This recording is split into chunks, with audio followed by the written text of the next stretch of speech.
Hi everyone, मैं रोहन यादव आप सभी का अपने यूट्यूब चैनल पर स्वागत करता हूं। दोस्तों, आज मैंने आप सभी के लिए कुछ महत्वपूर्ण प्रश्न पत्र लेकर आया हूं और जैसा कि आप सभी लोग देख रहे हैं समाज कार्य के रूप में। ठीक है, तो ये प्रश्न पत्र है महिला अधिकारिता विभाग से, यानी प्रोटेक्शन ऑफिसर 2018 का प्रश्न पत्र ये पूछा गया था और ये आरपीएससी का पेपर है ना। तो आपके सामने पहला प्रश्न ये दिया हुआ है इसमें कि दिन में स्वप्न देखना एक उदाहरण है। किसका उदाहरण मान सकते हैं? ऑटिस्टिक सोच का, कि अभिसारी सोच का, कि रचनात्मक सोच का। ऑप्शन 4 कह रहा है कि विचार का। तो मैं आपको बता देता हूँ, जो ऑटिस्टिक सोच है वो अहंकारी विचार प्रक्रियाओं जैसी, मादक प्रक्रियाओं जैसी कल्पना और दिव्य स्वप्न जिनका वास्तविकता से बहुत कम या कोई भी संबंध नहीं रखता है, उसको हम बोलते हैं ऑटिस्टिक सोच। ठीक है, ऑटिस्टिक सोच बोलते हैं। अगर हम बात करें अभिसारी सोच के बारे में, तो अभिसारी वही है जो जिसको हम बोलते हैं अभिसरण सोच, जो किसी समस्या के एकल अच्छी से या अच्छी तरह से स्थापित करके उत्तर दे। कहने का मतलब ये है कि अगर कोई एग्जैक्ट एक ही आंसर हो, उसको बोला जाता है अभिसारी सोच को। जैसे मैंने एक क्वेश्चन किया और वो फैक्ट से आधारित है। ठीक है, भारत की राजधानी क्या है भाई? तो आप सभी लोग कहेंगे दिल्ली है। तो ये फैक्ट के रूप में एक ही जवाब आएगा सबका, है ना। अगर हम बात करें रचनात्मक सोच में, तो रचनात्मक सोच वो होता है, ये क्रिएटिव, इसको हम सोच बोलते हैं, थिंकिंग बोलते हैं। और ये सोच वो होती है कि एक क्वेश्चन होता है, उसके अलग अलग विचार होते हैं, अलग अलग आइडियाज़ होते हैं। ठीक है, जैसे अगर मैंने कहा कि भाई अगर वनों की कटाई करेंगे तो उस पर क्या प्रभाव पड़ेगा पर्यावरण पर, है ना। तो इस पर लोगों के अलग अलग विचार आएंगे। तो ये रचनात्मक सोच होता है और यही दिन में स्वप्न देखने का एक उदाहरण भी बन जाता है। ठीक है, ऑप्शन नंबर आपका यहाँ पे जो थर्ड है यही सही है। और विचार का, तो विचार बेसिकली क्या है यहाँ पर? रीजनिंग। रीजनिंग मतलब तर्क। तो सोच व तर्क दोनों एक मानसिक क्रियाएं हैं जो तर्क का उपयोग के साथ मानसिक विचार सचेत करता है, या एक प्रकार से आप कह सकते हैं उत्पादन तक इसको सीमित करता है, तो उसको हम बोलते हैं रीजनिंग। तो वहाँ विचार हो जाता है। ठीक है, तो दिन में स्वप्न देखना उदाहरण जो हो जाएगा वो रचनात्मक सोच का हो जाएगा, है ना। अलग अलग तरीके की जो है एक्टिविटीज़ करना, ये कहीं ना कहीं रचनात्मक सोच के बारे में जिक्र करता है। ठीक है, चलिए आगे बढ़ते हैं और दूसरा क्वेश्चन लेते हैं। और इसका पहले का सही जवाब हो जाएगा ऑप्शन नंबर यहाँ पे थर्ड वाला। ठीक है, दूसरी अगर हम बात करें तो कुशल सीखने के लिए सीखने का कार्य चाहिए। तो ऑप्शन ए है पुरस्कृत, दूसरा है दिलचस्प, तीसरा है सीखने वाले के परिपक्वता के स्तर का समायोजन करना, और यही सही जवाब है। ठीक है, ऑप्शन नंबर थर्ड इसका करेक्ट जवाब हो जाएगा कि कुशल सीखने के लिए और सीखने का कार्य का जो होना, वो सीखने वाले के परिपक्वता के स्तर पर समायोजित करता है। ठीक है, एडजस्ट करने की बात करता है। तो ऑप्शन नंबर थर्ड यहाँ पर करेक्ट जवाब हो जाएगा। ठीक है, दूसरे का। और मैंने देखो अभी जितने भी मैं क्वेश्चन पेपर करवाता हूँ उनमें चारों ऑप्शनों के बारे में जिक्र करता हूँ। ठीक है, मैं इन चारों ऑप्शनों के बारे में जिक्र नहीं करूँगा। ठीक है, आप लोग मुझे कमेंट करके बताना। इसमें कुल टोटल 150 क्वेश्चन पेपर लिए हैं मैंने। 150 नहीं करवाऊँगा आज, टोटल 50 क्वेश्चंस करवाऊँगा। ठीक है, आप मुझे कमेंट करके ये बताना कि आप अगर चाहते हैं चारों ऑप्शन के पूरी चर्चा परिचर्चा के बारे में, पूरी अच्छे से विस्तृत जानकारी के लिए, तो आप बताना मुझे कमेंट करके। मैं नेक्स्ट वीडियो में आप लोगों को पूरा चर्चा करूंगा। ठीक है, तो यहाँ पर आप देखिए थोड़ा सा, Indian journal of social work किसके द्वारा प्रकाशित किया गया है। ठीक है, तो यहाँ अगर हम बात करते हैं तो Indian journal of social work के बारे में, तो आप ध्यान रखिएगा Tata institute of social science. ठीक है, सर दोराब जी आपने नाम सुना ही होगा।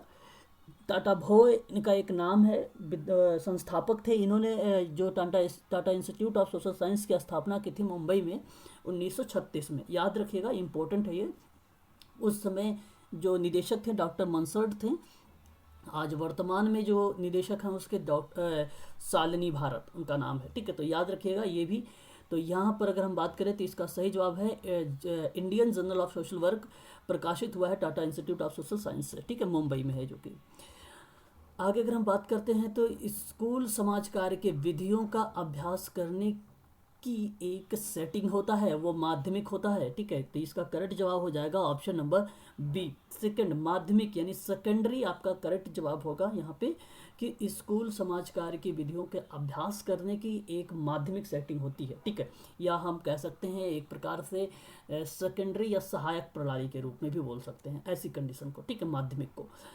आगे अगर हम बात करें क्वेश्चन नंबर 5 की, कि निम्नलिखित में से कौन सर्वप्रथम समाज कार्य की विधि के रूप में विकसित हुआ है।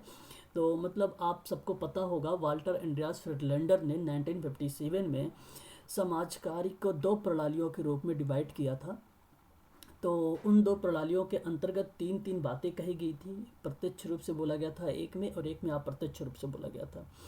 तो जब अब मैं बात करता हूँ प्राथमिक प्रणाली में, तो सबसे पहले आता है केस वर्क। तो व्यक्तिगत जो है कार्य यहाँ पर जो देख रहे हैं वो सर्वप्रथम समाज कार्य की एक विधि के रूप में विकसित हुआ है, ठीक है।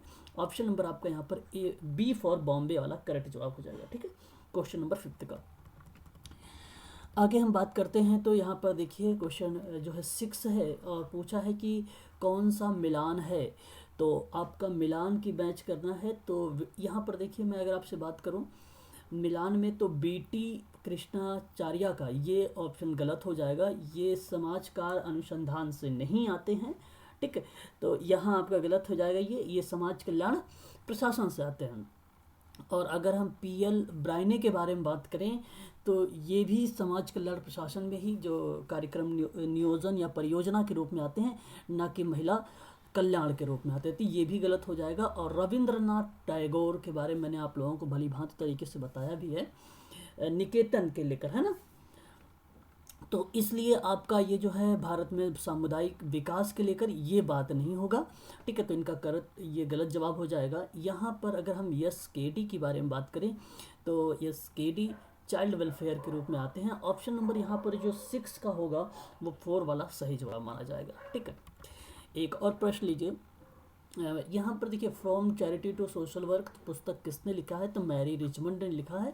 याद रखिएगा इसकी एक और पुस्तक थी और वो बहुत ही फेमस थी, सोशल डायग्नोसिस 1917 में, ठीक है ना। तो ये बहुत ही फेमस है। और from charity to social work कहिए या सोशल केस वर्क कहिए, बात दोनों एक ही हो जाएगा। और यहाँ पर सही जवाब जो होगा option number A he correct जवाब हो जाएगा, मैरी रिचमंड का नाम, ठीक है। समाज कार्य शिक्षा परिषद की स्थापना कब की गई थी। तो ये भी प्रश्न अच्छा है। तो इसका सही जवाब हो जाएगा 1952 का, ठीक है। 1952 में समाज कार्य शिक्षा परिषद की स्थापना की गई थी, ठीक है। क्वेश्चन नंबर 9 देखिए, समाज कार्य व्यवसाय में उससे क्या संबंधित नहीं है। तो यहाँ पर आपको जब कभी ऐसे प्रश्न मिले नहीं हैं, तो उस पर नहीं पर क्या करिए, अंडरलाइन करिए या सर्कल बनाइए और उसके बाद आप ऑप्शन को पढ़िए। तो देखिए पहला दिया हुआ है कि सामाजिक अनुकूलन, तो इसमें पूछा है नहीं होना चाहिए, तो ये आपका होगा। और सामाजिक संस्थानों का अध्ययन, समाज कार्य व्यवसाय में संस्थानों का अध्ययन नहीं होता है, जैसा कि आप सबको पता भी होगा। सामाजिक वकालत होती है, यानी एडवोकेसी होती है, क्योंकि आपको मैं पढ़ाया भी हूँ कि तकनीकी में एडवोकेसी की एक अहम भूमिका होती है समाज कार्य की, ठीक है। और सामुदायिक समस्याएं भी देखने को मिल जाती है, तो ये भी पाई जाती है। परंतु अगर हम बात करें सामाजिक संस्थानों का अध्ययन समाज कार्य के व्यवसाय की संस्था में नहीं पाया जाता है, ठीक है। तो ऑप्शन यहाँ पर बी वाला करेक्ट जवाब हो जाएगा, स्टडी ऑफ सोशल इंस्टीट्यूट गलत जवाब है यहाँ पर। ऑप्शन नंबर यहाँ पर बी वाला करेक्ट होगा, यानी सेकेंड, ठीक है। आगे अगर हम बात करें समाज कार्य का उद्देश्य, अब आपको यहाँ पे उद्देश्य चूज करना है और वो भी एग्जैक्ट वाले, है ना, कि जो इसका 99% आपका सही जवाब दे रहा होगा उस ऑप्शन को चूज करना होगा। तो व्यक्ति, समूह, समुदाय, सामाजिक कार्य प्रणाली में सुधार, तो यहाँ पे तीनों आ गया है, यानी प्राथमिक प्रणाली इन्वॉल्व कर दी गई है। यही समाज कार्य में बेसिकली क्या होता है कि प्रत्यक्ष रूप से हम उसको प्रोवाइड करते हैं। सामाजिक सुधार भी तो होता है लेकिन इनसे कम प्रभावी में है, और समाज कल्याण भी इनसे। तो समाज कार्य बेसिकली जो उसका उद्देश्य है, मोटो है, वो ऑप्शन नंबर ए ही सबसे बेटर माना जाएगा। इस प्रश्न का करेक्ट जवाब हो जाएगा ऑप्शन नंबर ए, ठीक है। चलिए आगे बात कर लेते हैं। सामाजिक परिवर्तन निम्नलिखित पैटर्न में से किसके अचानक और अनुक्रमिक परिवर्तन होता है, ठीक है। देखिए यहाँ पे सामाजिक परिवर्तन की बात किया और पैटर्न में से किसके अचानक, ध्यान रखिएगा, अच्छा प्रश्न है, अचानक और अनुक्रमित परिवर्तन होता है, ठीक है। तो इसका जो सही जवाब होगा ऑप्शन नंबर आपका, अगर हम बात करें यहाँ पर रिवैल्यूएशन चेंज की बात कर रहे हैं यहाँ पर, यानी मूलभूत परिवर्तन की बात करते हैं, ठीक है। तो सामाजिक परिवर्तन जो होता है वो एक पैटर्न में होता है, और ये अचानक और एक अनुक्रमित परिवर्तन होता है, उसको हम बोलते हैं मूलभूत परिवर्तन बोलते हैं, ठीक है। और यहाँ पर देखिए अब थोड़ा सा इसकी इंग्लिश भी देख लिया करें। क्रमिक विकास के बारे में क्या दे रखा है, इवैल्यूएशन की बात कर रहा है, उन्नति की बात प्रोग्रेस की बात कर रहा है, विकास की बात डेवलप कर रहा है, तो इसलिए इंग्लिश से भी इसको आप काट सकते थे। यहाँ पे करेक्ट जवाब हो जाता है आपका ऑप्शन नंबर सेकंड वाला, ठीक है। आपका ऑप्शन नंबर सेकंड सही जवाब हो जाएगा। अगर हम बात करें यहाँ पे क्वेश्चन नंबर 12 की, तो कह रहा है कि बदलाव की अनुकूलन की क्षमता के लिए अनिवार्य है। तो बदलाव की क्षमता के लिए अनिवार्य क्या है, तो बहुत अच्छा जवाब है इस प्रश्न का।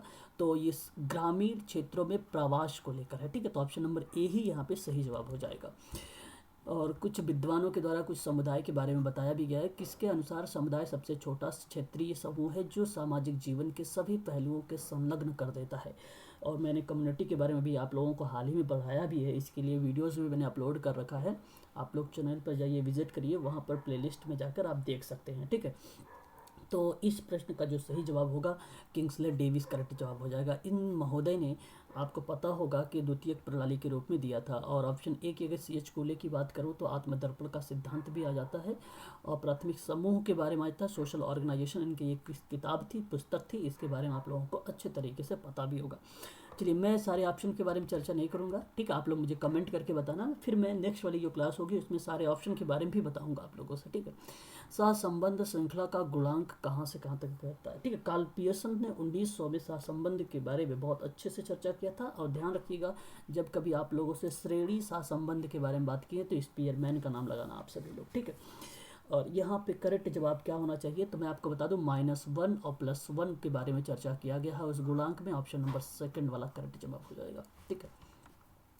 क्वेश्चन नंबर 15 की बात करते हैं। एक तरफ सूची 1 है, दूसरी तरफ सूची 2 है, आपको इसमें मिलान करना है, उसके बाद फिर ऑप्शन को चूज करना है। अगर क्वेश्चन नंबर 15 की अगर हम बात करें तो औसत किसको रिप्रेजेंट करता है, औसत केंद्रीय प्रवृत्ति का माप होता है। ध्यान रखिएगा, केंद्रीय प्रवृत्ति जब हम आज ही आप लोगों की क्लास जो मैं 6 बजे लेने वाला हूँ, केंद्रीय विश्लेषण पर लेने वाला हूँ, ठीक है। तो वहाँ पर आप लोगों को बताऊँगा कि विषमता किसको बोला जाता है और किस तरीके से केंद्रीय प्रवृत्ति के माप में मीन, मोड, मीडियन की जो है भूमिका होती है, ठीक है। वहाँ पर मैं आप लोगों से चर्चा करूँगा, तो बता दूंगा। तो बेसिकली केंद्रीय प्रवृत्ति का जो माप होता है वो औसत होता है। औसत का मतलब होता है एवरेज, एवरेज का मतलब मीन होता है, ठीक है। मीन का मतलब माध्य होता है, एक्स बार से हम इसको रिप्रेजेंट करते हैं, ठीक है, आपको पता होगा। औसत की अगर हम बात करें तो इसका करेक्ट जवाब क्या होना चाहिए, तो फैलाव का माप होता है। और चर वेरिएबल्स के बारे में मैंने आप लोगों को बता चुका हूँ भली भांति तरीके से। और यहाँ अगर हम वेरिएबल्स की बात कर रहे हैं तो वेरिएबल्स एक कोरिलेशन को रिलेट करता है, सहसंबंध को।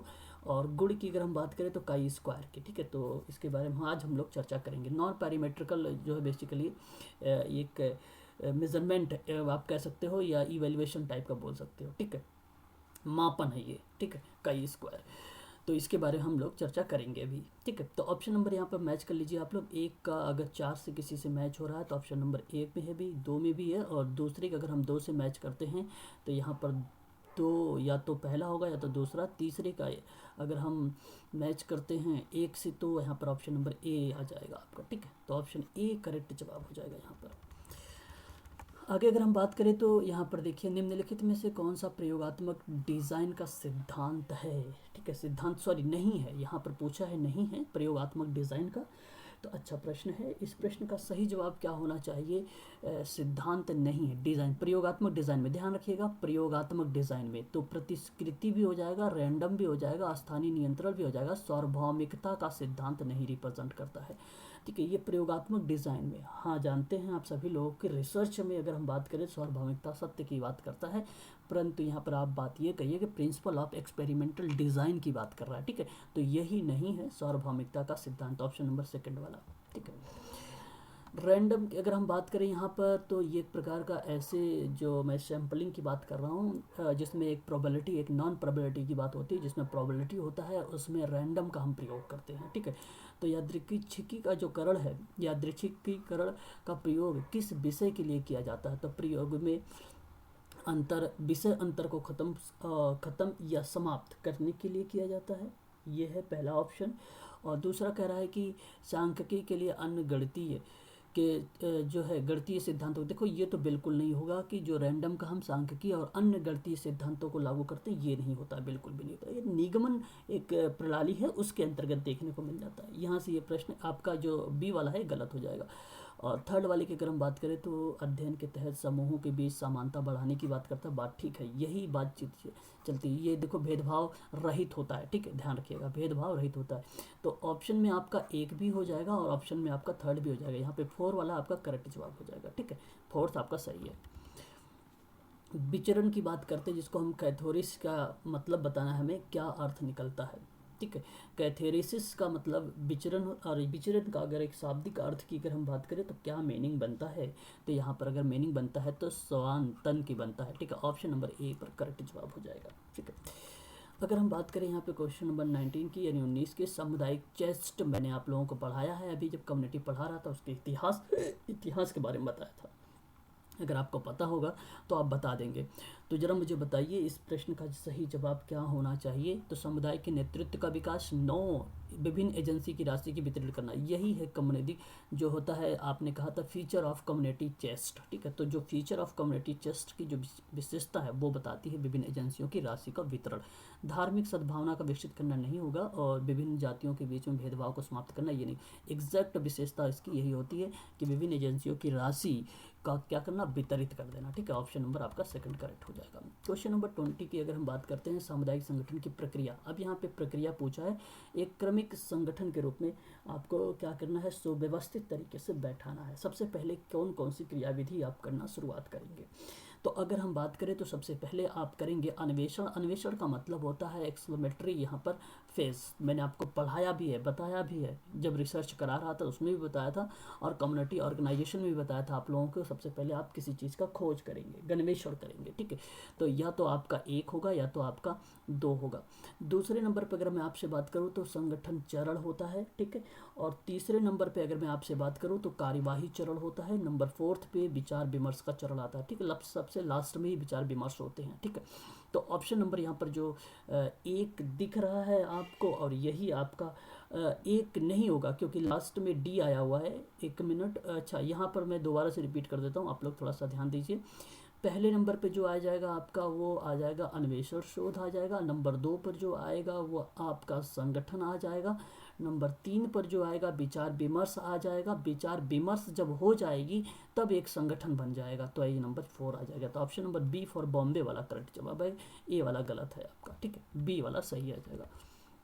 भारत में शहरी समुदाय विकास की सेवाएं के द्वारा किसके द्वारा शुरुआत, देखो भारत में जो शहरी समुदाय का विकास की सेवाएं हैं किसके द्वारा शुरुआत की गई थी, ठीक है। मैंने आप लोगों को पढ़ाया भी है, वर्ष के साथ बताया भी है कि अमेरिकी फ्रेंड्स सेवा समिति कब आई है, भारत सरकार, यूनिसेफ और फोर्ड फाउंडेशन कब आया है, ठीक है।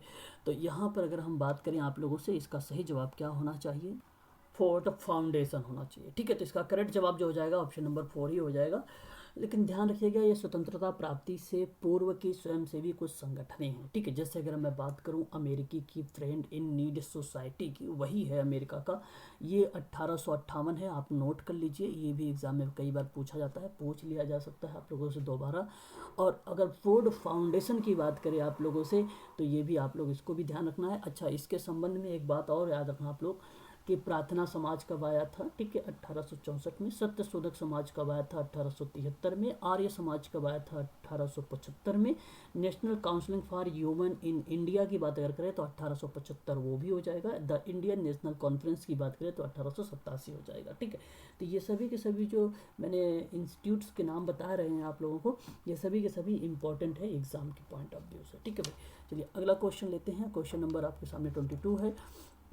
कह रहा है कि निम्नलिखित में से किसने कहा है कि 1940 में एक समस्या जो है समाधानकर्ता के रूप में सामुदायिक संगठनकर्ता की भूमिका पर जोर देता है। ये किस विद्वान के द्वारा बोला गया है, तो इसका जो सही जवाब हो जाएगा एरिलन जॉनसन ने, एरिलिन जॉनसन ने। ऑप्शन नंबर ए पहला ही सही जवाब हो जाएगा यहाँ पर, ठीक है। क्वेश्चन नंबर अगर हम 23 की बात करें तो जो है ये मुर्रे जी रॉस की बात कर रहा है, उसके अनुसार बताया कि सामुदायिक संगठन का मुख्य उद्देश्य क्या था इसका, ठीक है। तो मुख्य उद्देश्य की बात हुई है तो यहाँ पर एक बेसिकली जो इसका मुख्य उद्देश्य था वो सामुदायिक एकीकरण का था, ठीक है। तो ध्यान रखिएगा, इस तरीके से भी एग्जाम में प्रश्न पूछे जा सकते हैं। अगर हम बात करें सामाजिक संगठन पुस्तक किसके द्वारा लिखी गई है, तो ये तो मैंने आप लोगों को पढ़ाया भी है, बता भी चुका हूँ, मुर्रे जी रॉस, ठीक है। तो ये ध्यान रखिएगा, ये बहुत ही इंपॉर्टेंट क्वेश्चन था। एक प्रश्न और देखिए, जीव और उसके पर्यावरण के बीच संबंधों का अध्ययन क्या कहलाता है, तो वो पारिस्थितिकी विज्ञान कहलाता है। निम्नलिखित में से कौन सा समाज कल्याण प्रशासन की विषय वस्तु में शामिल नहीं किया गया है, तो आप नहीं को करिए सर्कल और उसके बाद आप प्रश्न को ढूंढिए। सामाजिक नीति ये है, और अगर हम बात करें सामाजिक समस्या सामाजिक सेवा ये भी है, लेकिन हमें ढूंढना है नहीं है।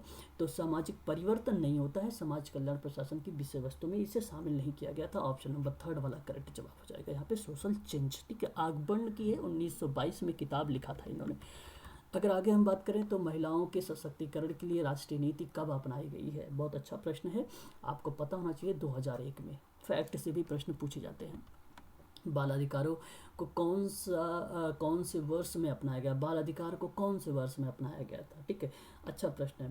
अगर हम बात करें बाल अधिकारों को, तो इसका सही जवाब जो हो जाएगा 1956 में इसको अपनाया गया था, ठीक है। ऑप्शन नंबर 4 वाला सही जवाब हो जाएगा। भारतीय संविधान का कौन सा अनुच्छेद बच्चों के निःशुल्क और अनिवार्य शिक्षा का प्रावधान के बारे में बात करता है, अच्छा जवाब है। प्रश्न नंबर यहाँ पर सही जवाब हो जाएगा ऑप्शन नंबर 1, 45 में कहा गया है, ठीक है। अगर आगे हम बात करें तो सामाजिक विघटन का सिद्धांत किस स्कूल के साथ जुड़ा हुआ है, अच्छा जवाब है पारिस्थितिकी के साथ जुड़ा हुआ है, ठीक है। इकोलॉजिकल के साथ जुड़ा हुआ है, ठीक है, सामाजिक विघटन। और भारतीय पुनर्वास परिषद एक्ट, आप सभी लोगों को पता होगा, आरसीआई की बात कर रहा हूँ, रिहेबिटेशन काउंसलिंग ऑफ एक्ट के तहत भारतीय पुनर्वास परिषद की जो स्थापना की गई है, उसका सही जवाब क्या होगा, 1992 में होगा। RPWD 2016 याद रखिएगा। PWD जिसको पर्सन विद डिसेबिलिटी एक्ट कहते हो, 1995 याद रखिएगा। नेशनल ट्रस्ट जिसको आप बोलते हो राष्ट्रीय न्यास, 1999। 4 टाइप की डिसेबिलिटी के बारे में जिक्र किया गया था उसमें। RPWD में 21 टाइप की डिसेबिलिटी, PWD में 7 प्रकार की डिसेबिलिटी। अगर हम बात करें क्वेश्चन नंबर 22 की, तो 22 की अगर हम बात करते, क्वेश्चन नंबर 32 की बात करते हैं, तो यहाँ पर आता है सामाजिक न्याय का क्या तर्क देता है, ठीक है। तो यहाँ जो करेक्ट जवाब होगा इसका अच्छे नागरिक न्याय की स्थापना करना, ये एक अच्छा जवाब है, इसलिए आपका हो जाएगा ऑप्शन ए भी। सुशासन, ये भी आपका करेक्ट जवाब हो जाएगा। गुड गवर्नेंस, और उसके बाद वंचितों के लिए क्षतिपूर्ति का लाभ, ये भी सही जवाब हो जाएगा। Option number D for Denmark उपरोक्त, तो सभी के सभी यहाँ पे करेक्ट जवाब हो जाएंगे, ठीक है, 32 के। क्वेश्चन नंबर अगर हम बात करें 33 की कि मुक्त कानूनी सहायता का अधिकार अनुच्छेद में दिया गया है, तो आप बताइए जरा इसका सही जवाब क्या होना चाहिए कि मुक्त कानूनी सहायता की बात कर रहा है, ठीक है। तो बहुत ही सही और सरल जवाब है, मैंने आप लोगों को कई बार बता चुका हूँ आप सभी लोगों के कि भाई भेदभाव से है तो इसलिए नहीं होगा, लोक सेवा से है इसलिए नहीं होगा, समता से है ये भी नहीं होगा। तो 21 की अगर हम बात करें तो मुक्ति कानून सहायता के बारे में बात करता है। 33 का सही जवाब ऑप्शन नंबर 4 वाला करेक्ट जवाब हो जाएगा। डैश अपराध के खिलाफ समाज की सुरक्षा को संदर्भित करती है, सही बताइए जरा। क्वेश्चन नंबर 34 का सही जवाब क्या होना चाहिए, तो सामाजिक बचाव करेक्ट जवाब होगा ऑप्शन नंबर 2 वाला, ठीक है। दूसरा सही है सोशल डिफेंस, याद रखिएगा ये दोबारा आप पूछा जा सकता है कि अपराध के खिलाफ समाज की सुरक्षा संदर्भित करती है सामाजिक बचाव, ठीक है। एक व्यक्ति मौलिक अधिकारों का उल्लंघन स्थिति में सीधे सर्वोच्च न्यायालय किस अनुच्छेद के अंतर्गत जा सकता है, ध्यान रखिएगा। यदि एक व्यक्ति के मौलिक अधिकारों का उल्लंघन की स्थिति में सीधे सर्वोच्च न्यायालय से किस अनुच्छेद के तहत वो जा सकता है, तो ये क्वेश्चन नंबर 35 का सही जवाब हो जाएगा अनुच्छेद नंबर 32, ठीक है। डॉक्टर भीमराव अंबेडकर ने इसे आत्मा का जो है संविधान बोला है, ठीक है। तो किस अनुच्छेद को बोला है, तो अनुच्छेद नंबर 32 हो जाएगा, ठीक है। आगे अगर हम बात करें तो एक अच्छे सामाजिक प्रशासन निम्नलिखित में से कौन सी विशेषता है, ठीक है। तो सामाजिक प्रशासन की विशेषता कौन सी है, ये आपसे पूछा गया है प्रश्न आप लोगों से, ठीक है। तो अगर मैं आपसे बात करूं तो यहाँ पर केंद्रीय नेतृत्व की बात नहीं करता है, ये सामाजिक प्रशासन का है ही नहीं विशेषता, ठीक है। विशेष ज्ञान की है, श्रम विभाजन का है। श्रम विभाजन की किताब थी इस्माइल दुर्खिम का, ये भी थोड़ा सा याद रखिएगा। और मानकीय दृष्टिकोण, मानकीय उपागम की बात किया जाए तो अब्राहम मैस्लो का नाम रखना याद, लेकिन यहाँ पर मानवीय दृष्टिकोण भी इन्वॉल्व है। तो विशेष ज्ञान, श्रम विभाजन और मानवीय दृष्टिकोण जहाँ पर होगा वो सामाजिक प्रशासन की विशेषता को रिप्रेजेंट कर देगा। तो ऑप्शन नंबर यहाँ पे थर्ड में दिख रहा है BCD, और यही सही जवाब है। भारत में समाज कल्याण नीतियां सबसे पहले किस वर्ष लागू की गई थी? फैक्ट से प्रश्न है, तो 1972 में लागू किया गया था। ठीक है, क्वेश्चन नंबर 38 की बात करें कि संविधान के किस अनुच्छेद के अंतर्गत जो है राष्ट्रीय अनुसूचित जाति आयोग की स्थापना की गई थी? तो इसका सही जवाब क्या होना चाहिए? तो इसका सही जवाब हो जाएगा अनुच्छेद 17 में। ठीक है, तो ये देखो संविधान के किस अनुच्छेद में राष्ट्रीय अनुसूचित जाति आयोग की स्थापना की गई है। ठीक है, तो ये इसका सही जवाब जो होगा वो ऑप्शन नंबर सेकंड होगा, अनुच्छेद नंबर 17। ठीक है, ध्यान रखिएगा। अस्पष्टता का जो अंत बताने की कोशिश की जा रही है संविधान में, तो वो भी बेसिकली अनुच्छेद 17 ही है। यहाँ पर पूछा गया था संविधान के किस अनुच्छेद के तहत राष्ट्रीय अनुसूचित जाति आयोग की स्थापना हुई है, वो अनुच्छेद 17 है। ध्यान रखिएगा, मैंने करवाया है आप लोगों को, MPPSC वाले बच्चों को अच्छे से करवाया है। ये किस अनुच्छेद के तहत कहा गया है कि राज्य के लोगों के कल्याण को बढ़ावा देना चाहिए? ठीक है, किस अनुच्छेद में राज्य के लोगों के कल्याण को बढ़ावा देना चाहिए? तो ये अनुच्छेद 36 हो जाएगा आपका करेक्ट जवाब। राष्ट्रीय मानवाधिकार आयोग की स्थापना की गई है। राष्ट्रीय मानवाधिकार आयोग की स्थापना की गई है, तो इसका सही जवाब हो जाएगा 1993 में, 10 अक्टूबर 1993 में। मैंने अभी आपको हाल ही में इसके बारे में चर्चा भी किया था। ठीक है, कल वाले लास्ट के क्वेश्चन में। 41 संयुक्त राष्ट्र बाल अधिकारों को किस वर्ष भारत सरकार द्वारा अनुमोदित किया गया है? ठीक है, प्रश्न आपके सामने ये है 41 का, तो इसका सही जवाब हो जाएगा 1992 में।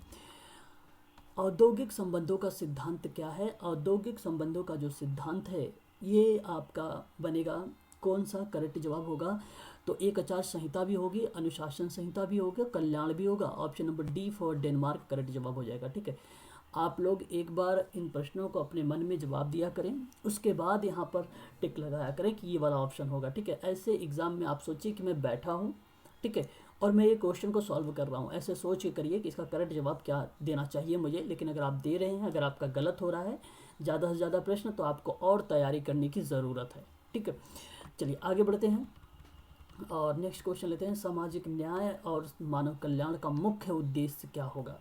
ठीक है, अच्छा प्रश्न है ये, इससे सरल प्रश्न एग्जाम में पूछा भी नहीं जाएगा, है ना, कि सामाजिक न्याय और जो है मानव कल्याण का मुख्य उद्देश्य क्या होना चाहिए। क्वेश्चन नंबर 43 का सही जवाब जो होगा, इसका सही जवाब होगा 43 का सामाजिक विकास, option number B for Bombay. आगे अगर हम बात करते हैं, राष्ट्रीय सामाजिक सहायता कार्यक्रम कब लागू किया गया था? अच्छा प्रश्न ये भी है 44 का, और सही जवाब अगर हम बात करें यहाँ पर तो 1995 में। ठीक है, जो है पर्सन विद डिसेबिलिटी की बात कर रहा था मैंने, समान अधिकार और समता सशक्तिकरण की बात करता हूँ तो भी आपका आ जाता है दिव्यांगता के संबंध में अनुच्छेद जो है अधिनियम 1995, और जब कभी राष्ट्रीय सामाजिक सहायता कार्यक्रम की बात हो तो भी आपका आ जाता है 1995, याद रखिएगा। क्वेश्चन नंबर 45 की बात करता हूँ कि समाज की महत्वपूर्ण विशेषता में शामिल किया गया है। अच्छा प्रश्न है आपके सामने, और ये प्रश्न आपका समूह का विभाजन होगा, फिर व्यवहार, मानव व्यवहार का नियंत्रण, सहयोग एवं संघर्ष, आत्मनिर्भरता।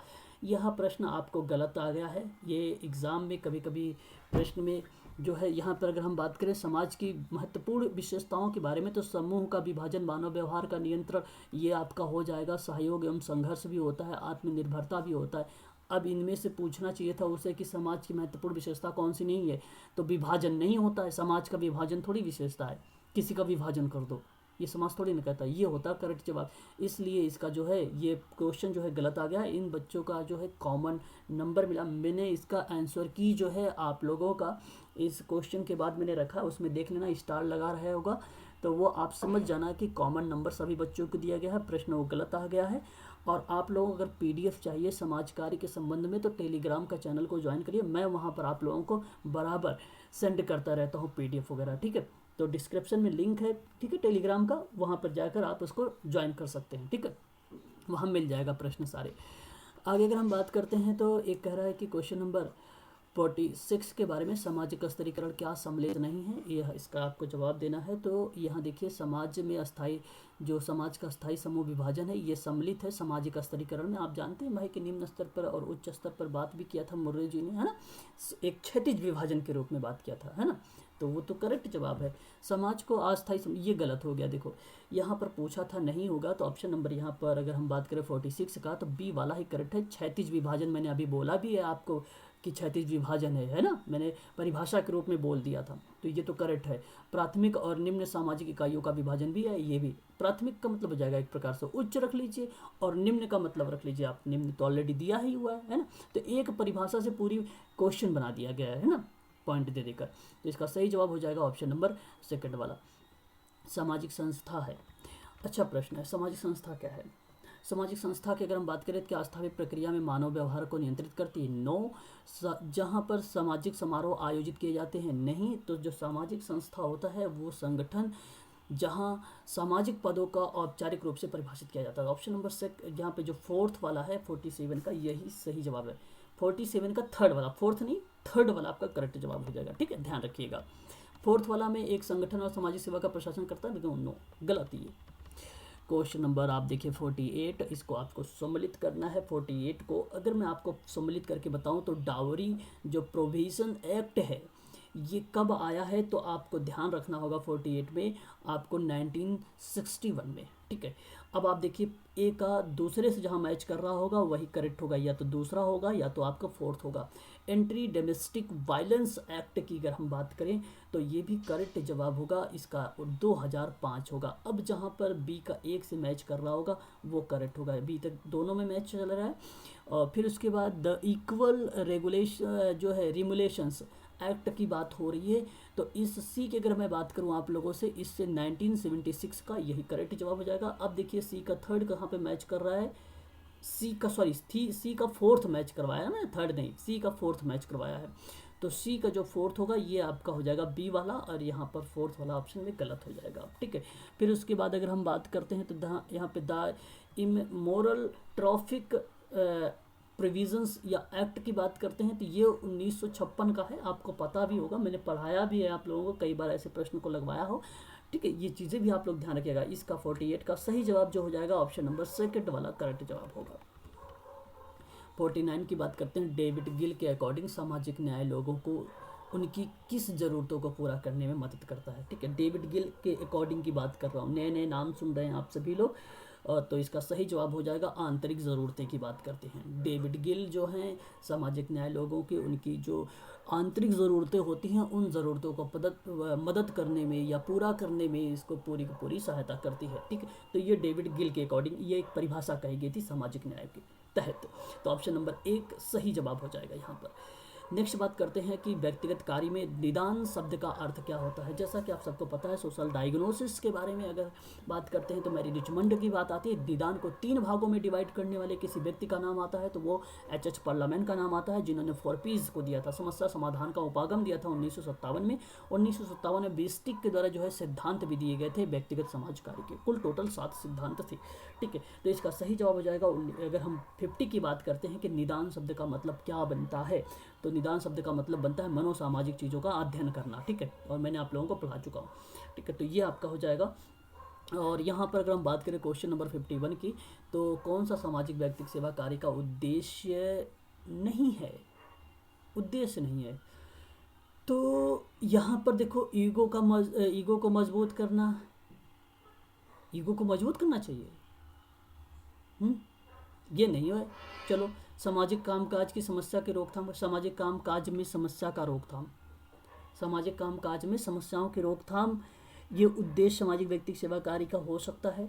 सामान्य जन के साथ अच्छे संबंध स्थापित करना, ये भी समाज के साथ अच्छी तरह से समायोजन करना, ठीक है। यहाँ पर करेक्ट जवाब हो जाएगा ईगो को मजबूत करना, ठीक है, ईगो को मजबूत करना, ठीक है। एग्जैक्ट ये सामाजिक व्यक्तिकरण का बेसिकली उद्देश्य नहीं है। और अगर मैं आपसे बात करूं तो यहाँ पर अगर आप लोग प्राथमिकता दें तो ऑप्शन नंबर 1 को ही दे, ठीक है। बाकी सामाजिक कामकाज में समस्या की रोकथाम करना ये तो उद्देश्य हो जाएगा, है ना।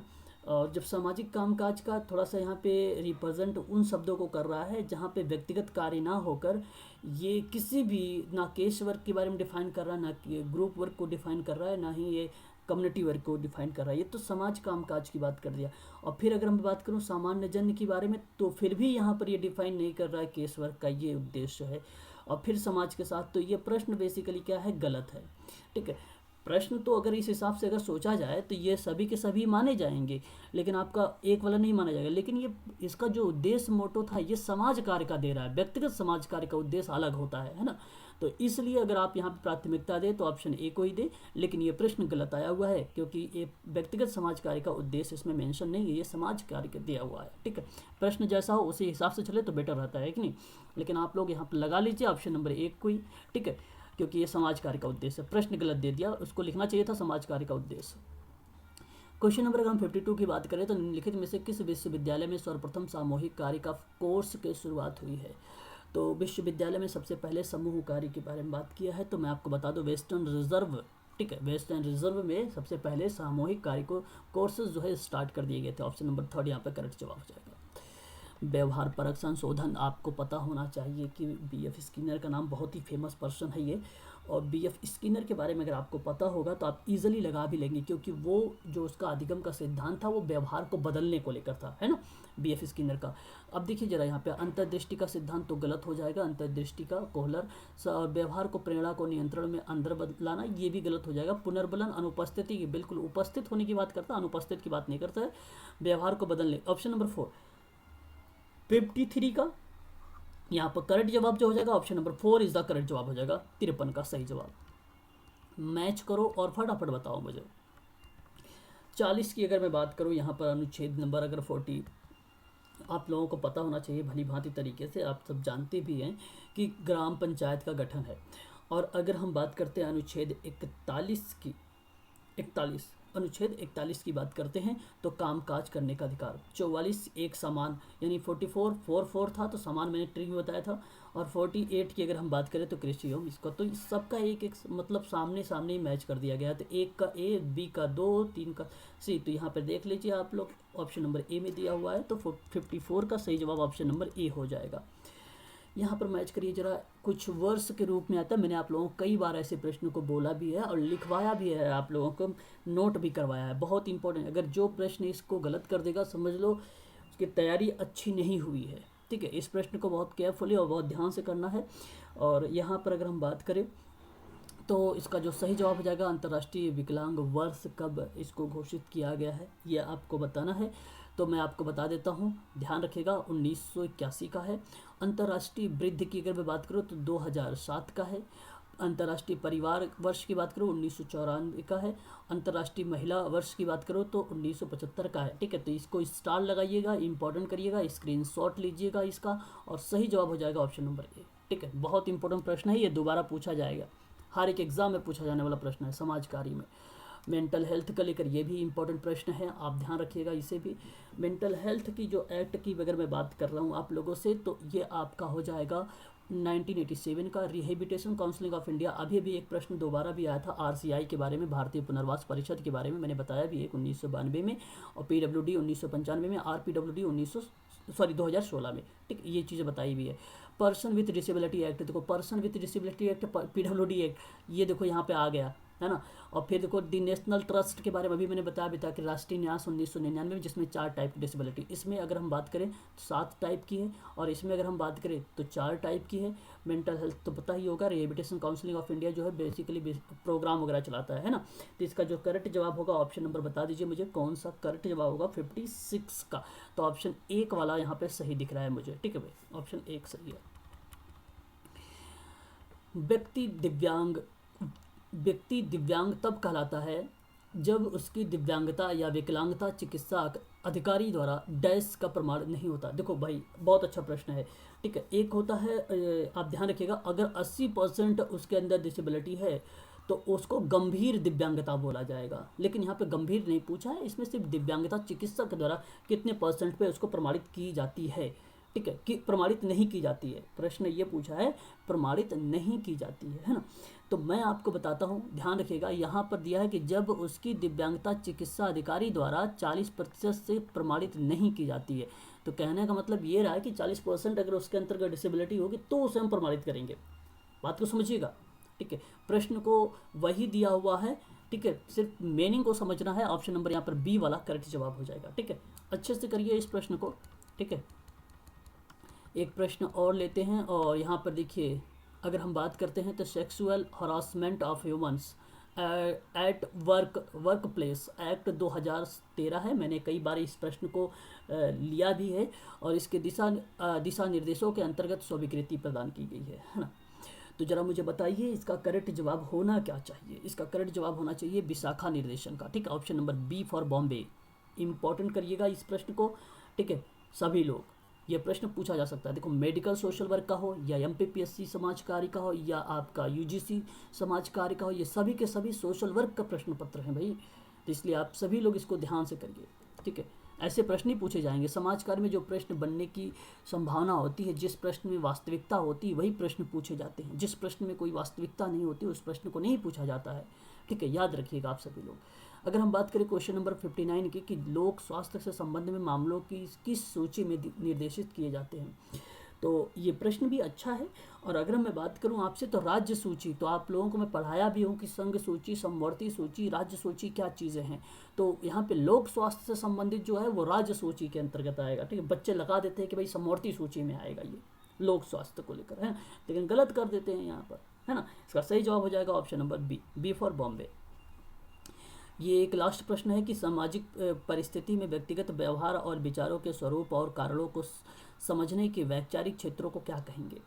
अच्छा प्रश्न है और इजी प्रश्न है, और इसका आप लोग मुझे इसका जो जवाब है कमेंट करिएगा, ठीक है। कमेंट करके इस प्रश्न का जवाब मुझे बताइएगा, और नेक्स्ट क्लास जो होगी आप लोगों को कल यहाँ से आगे करूँगा, और मैं आप लोगों को बता दूंगा इसका जवाब भी, ठीक है। तो आज का जो प्रश्न का सवाल का जवाब है मेरा, आप लोगों के लिए होमवर्क है, इसका मुझे कमेंट करके बताइए आप सभी लोग, ठीक है। तो आज के लिए बस इतना ही, फिर मुलाकात करते हैं कल इसी टाइम।